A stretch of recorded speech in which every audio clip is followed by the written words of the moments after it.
Hello, welcome to our classes. In my previous video tutorial, I had started lectures on transportation problems, जिसमें कि हमने बताया था this is another form of LPP. Other LPP formats by simplex method and graphical method we have already completed.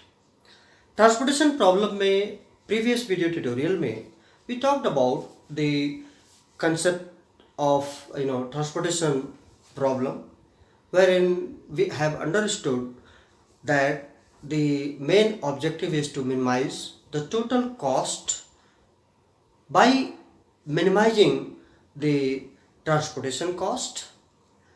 That is a major component to the total cost of production to a manufacturer.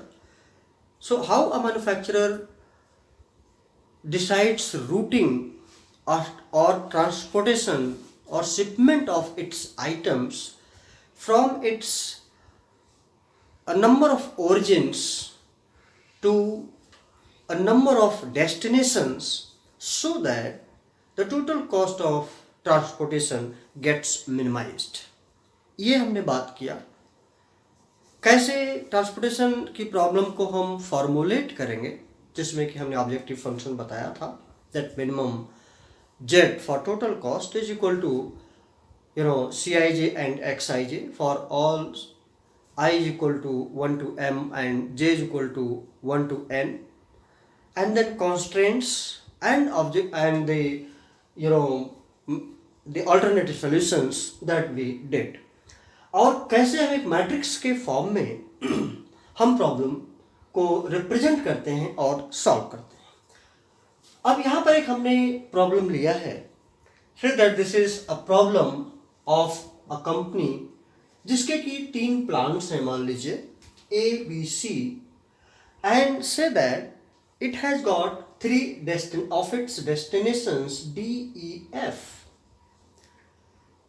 इसके plants पर जो भी supplies हैं, से plant A पर 50 units की supply है, plant B पर 40 यूनिट की सप्लाई है, प्लांट सी पर 60 यूनिट्स की सप्लाई मींस प्रोडक्शन है, एंड रिक्वायरमेंट जो इसके बायर्स हैं या डेस्टिनेशंस हैं, वहाँ पर डी पर रिक्वायरमेंट 20 यूनिट्स की है, ई पर रिक्वायरमेंट 95 यूनिट्स की है, एंड एफ पर रिक्वायरमेंट 35 यूनिट्स की है.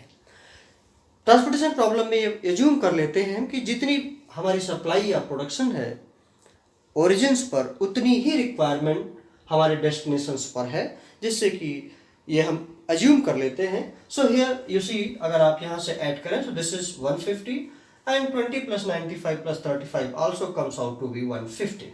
ये टिपिकल प्रॉब्लम है. अब यहाँ पर हमें ये डिसाइड करना है कि कैसे हम कितने आइटम्स, ये जो 50, 40, 60 यूनिट्स हैं, को हम मूव कराएं किन रूट्स से, यानी कि A to D. अब A to D की अपनी कॉस्ट C11 से it is 6, this is C11, in this case C12, C13, here it is C21, C22, C23, this is C means here cost, so C31, C32, C33, सबके अपनी अलग units की cost दी हुई है. जैसे from A to D, from origin A to destination D, per unit cost is 6.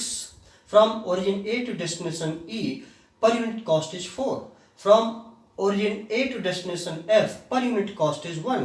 So in the same fashion, from the different origins to different destinations, the per unit cost of transportation is given. Now it has got 2 steps. अगर इसको हमें solve करना है तो 2 step का ये procedure होगा. First step is that to find out the initial solution.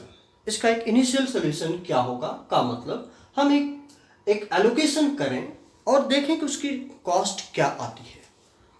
दूसरा स्टेप होगा that we test the feasibility of that initial solution, initial feasible solution which we get. First of all again हमें initial solution निकालना है और वो अपने आप में फिजिबल होना चाहिए, and then we test the optimality rather और फिजिबिलिटी और you can say optimality of that feasible solution. तो 2 स्टेप का प्रोसीजर होगा.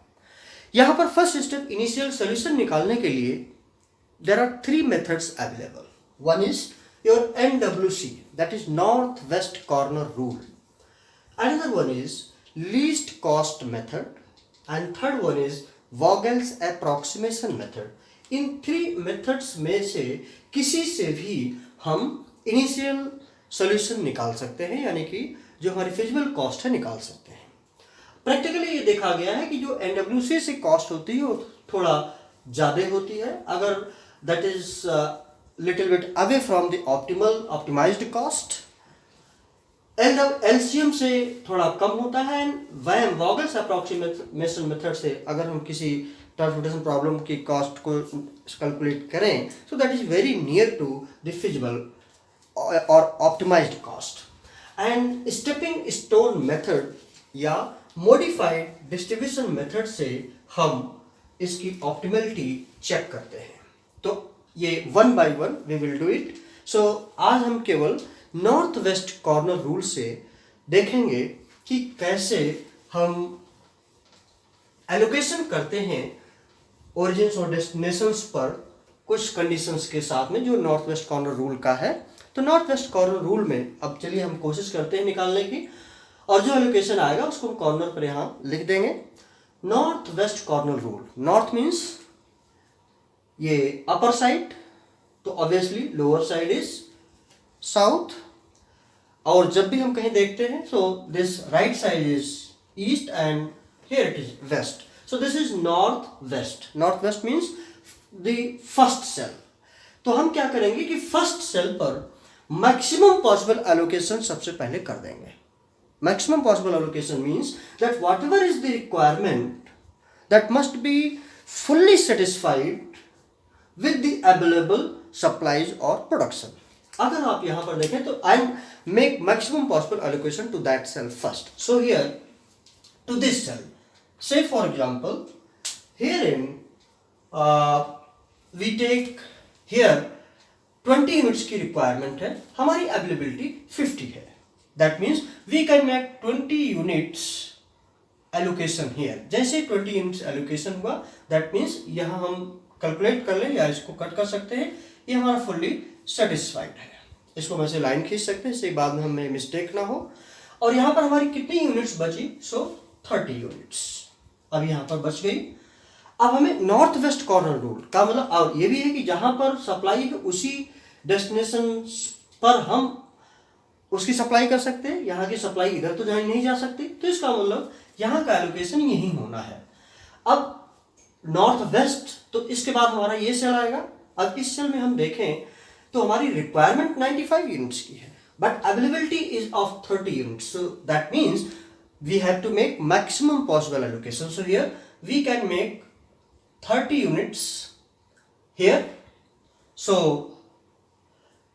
Here it fully gets exhausted and it gets satisfied only by 30 units. So left is your 60 units, sorry 65 units. Here it is 65 units. अब यहां पर कोई पूरी तरीके से एग्जॉस्ट हो गया है. अब हम दूसरे पर चलते हैं. डेस्टिनेशन बी के ओरिजिन पर हमारी सप्लाई यहां पर 40 है. अब यहां पर हम कोई यहाँ पर चूंकि रिक्वायरमेंट नहीं तो कोई एलोकेशन नहीं करेंगे. One another north west corner, यानी कि हम इस तरफ बढ़ेंगे, इस तरफ ऐसे बढ़ेंगे, तो यहाँ पर कोई एलोकेशन की जरूरत नहीं. अब हम एलोकेशन यहाँ पर सबसे पहले मैक्सिमम करेंगे. रिक्वायरमेंट हमारी 65 यूनिट्स की है, availability is of 40 units.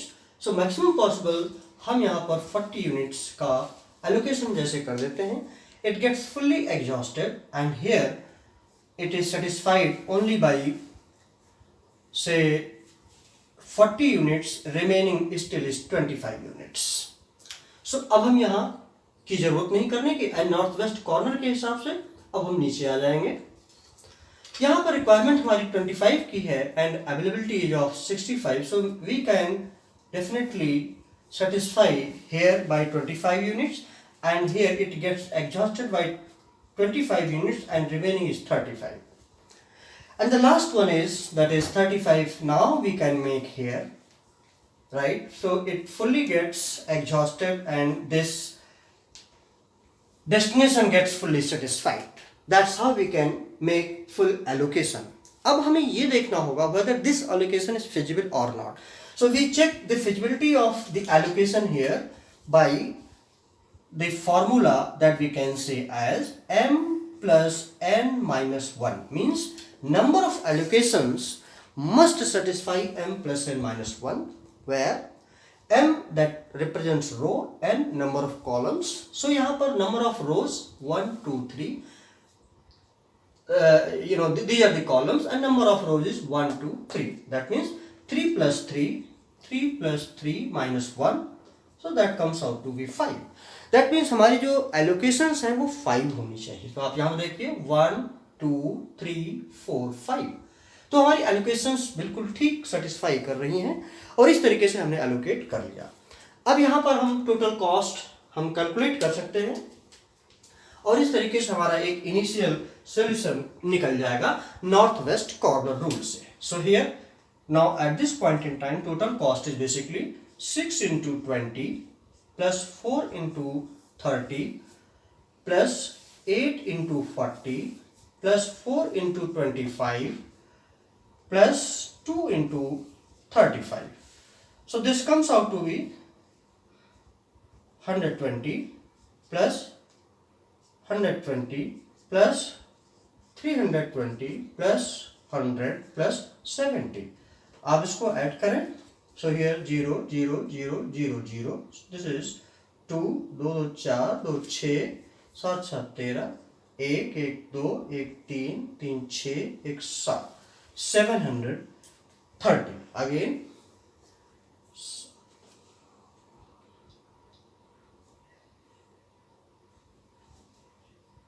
730. That means the total cost comes out to be here 730, and this is the initial cost.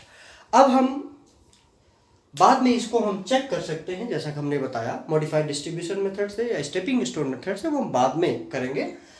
अब हम दूसरे जो हमारे मेथड्स हैं लीस्ट कॉस्ट मेथड और वॉगल्स अप्रॉक्सीमेशन मेथड, वो कैसे हम अप्लाई करते हैं, हम इसी क्वेश्चन को लेके हमारे नेक्स्ट वीडियो ट्यूटोरियल में हम आपको इसको बहुत ही क्लियरली बताएंगे. मुझे यकीन है कि आपको नॉर्थ वेस्ट कॉर्नर रूल से कैसे एलोकेशन की जाए और एक इनिशियल सोल्यूशन कैसे निकाला जाए, ये आपको अच्छी तरीके से समझ में आ गया होगा. If you have liked it, so please like it, share it and subscribe it, and if you have any query then don't forget to write me at my email that is aarclasses@gmail.com. Thank you very much. Have a nice time. Thank you.